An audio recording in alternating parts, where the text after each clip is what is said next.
1,000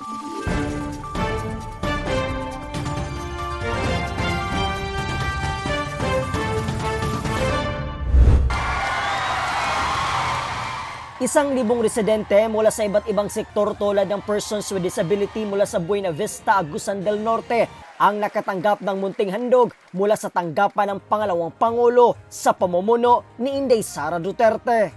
Tandaan na ito ay hindi ayuda. Ang mga regalong ito ay bilang pagkikilala sa pagsusumikap na ginagawa ninyo para matustusan ang mga pangangailangan ng inyong pamilya, pagsilbihan ang inyong mga komunidad, at maging responsable at produktibong mamamayan anuman ang mga sitwasyong kinakaharap.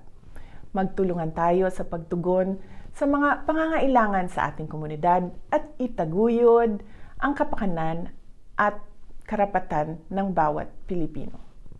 Nagpasalamat din si Inday Sara sa natanggap na suporta sa mga Pilipino.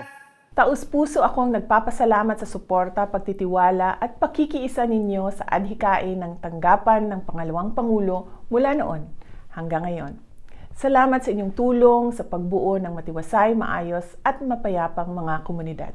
Narito naman ang mensahe ng mga taga-rehiyon ng Caraga para sa pangalawang Pangulo.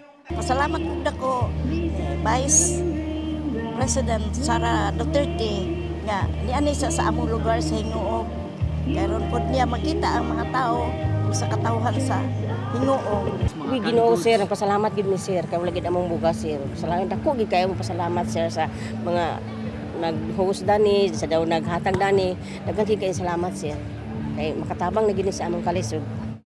Mula po dito sa Hingog City, Misamis Oriental, ako po si Brian Latasa, ang lahat para sa Diyos, bayan at pamilyang Pilipino. Valiente News.